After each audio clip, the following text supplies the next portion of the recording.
J.J. Watt has spoken on expectations. Kind of spoke out of both ends. I don't know what exactly his overall point is here. But this is J.J. Watt on ESPN / the Pat McAfee Show talking about these great expectations. By the way, 13 days in the draft, 2 weeks away from the Texans actually making a pick if stuff holds as it currently is. Here's J.J. Watt on ESPN talking about the expectations for the Texans. I mean, the additions that they made and the things that they've done these last 2 off seasons are very impressive. Think about where this franchise was 2 years ago. And then you think about where they are today and some of the conversations that are happening and some of the expectations that are being put upon this team. I do think that you could say it's a situation where the excitement level and the expectation level has built so high so fast that it almost is starting to become unrealistic. But coach like DeMeco Ryans, when you have a quarterback like CJ Stroud and the mentality that those two have and the way that they handle themselves and the way they conduct their business, I think that they are uniquely positioned to handle this situation and continue to excel.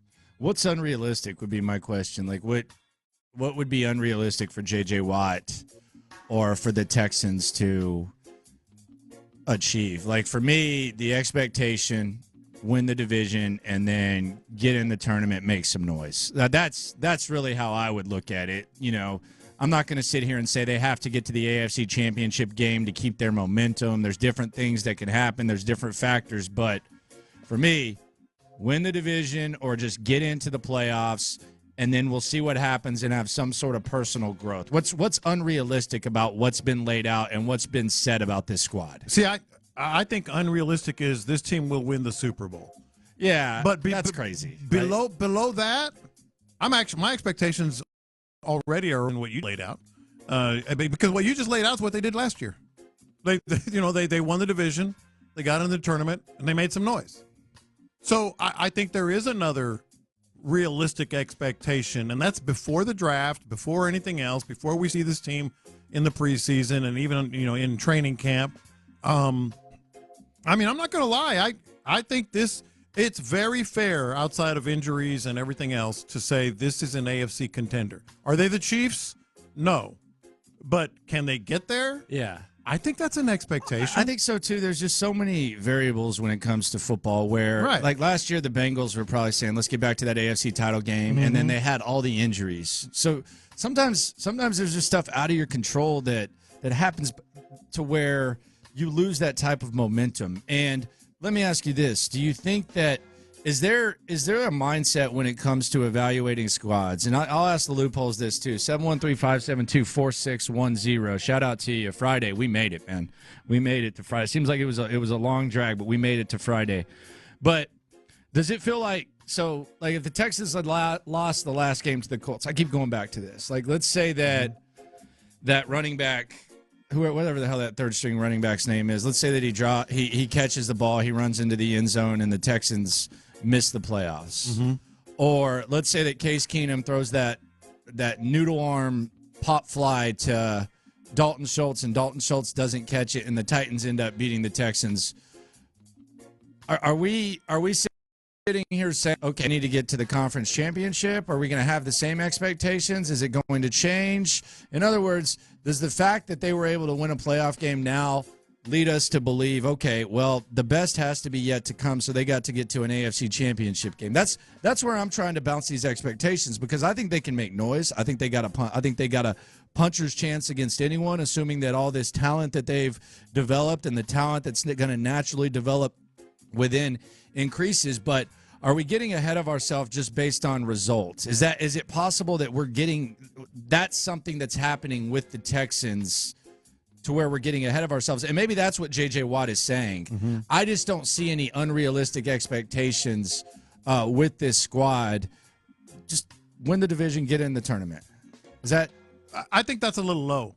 So I'm being conservative. I'm being soft. I think that's a little conservative. I'm being scared. But, okay, to answer your question, would our expectations be the same?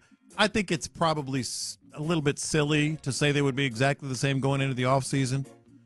But after this offseason that they've had so far, I think I'd like to think that me personally, I'd still have the same expectations. You know what I got to see, though?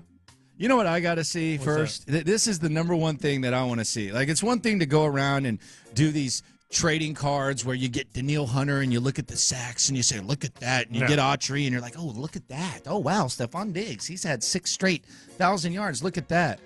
I want to see how CJ looks coming in there. I want to hear CJ Stroud speak. I want to see him saying it with his chest.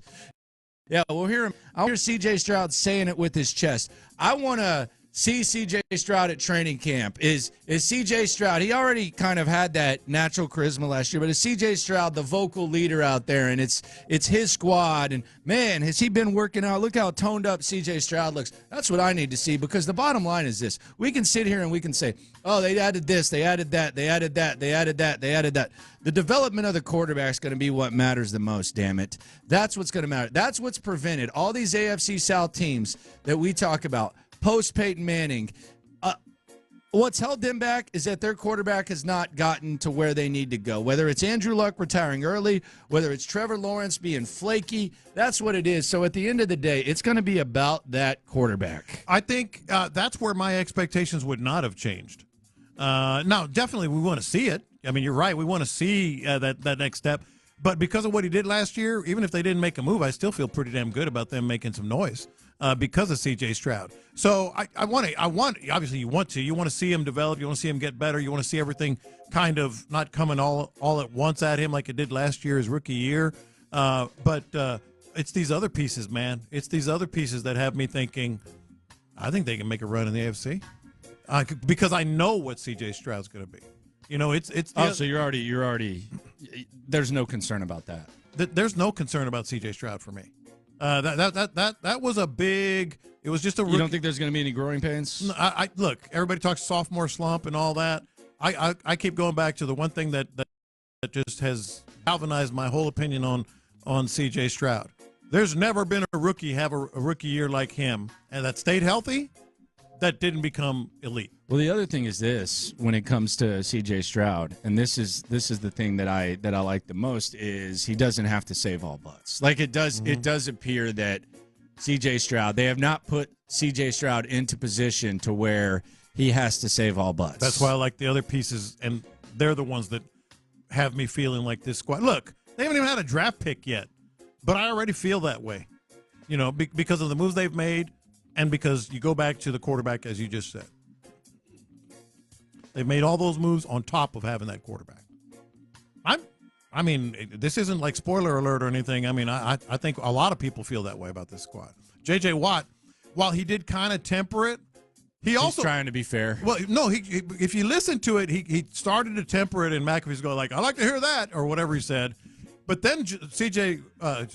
circled back and said, but because of D'Amico, because of CJ, I don't think tempering those expectations is going to be a problem. And we're going to hear on Monday, man. Yeah. How about that? Mm-hmm. C.J. Stroud, D'Amico, Will Anderson. Mm-hmm. We're going to hear what they have to say. And they're going to be asked about Stefon Diggs. Yeah, they'll have some good things to say about Diggs. Yeah. You think now let's play a little game. Mm-hmm. I need you to weigh in on the YouTube. I need you to weigh in on the text line, 713-572-4610. Shout out to the Loopholes if you listen, you are one. Biggie, need you to play. Will Stefon Diggs be described by C.J. Stroud using the word that we've heard him use? Brother. Is Stefon Diggs one of C.J. Stroud's brothers yet? Because he has a lot of brothers. Yeah. Is the B word going to be used by C.J. Stroud to describe Stefon Diggs? Not yet. You don't think? Not yet. The way they were playing They hanging out a lot, man. Not yet. They hanging out a lot. I think he's going to say really good things about him and all the work and all that stuff that they've been doing. But you got to give it a little more time to say I don't know, man. He used it loosely, man. I don't know. He's CJ has a lot of brothers, dude. He used it loosely. CJ has a lot of brothers. Will CJ Stroud describe Stefon Diggs as his brother? We'll hear at 11 o'clock. I think the answer is yes. I think Stefon Diggs is already in the brother group. Nah, it's too early.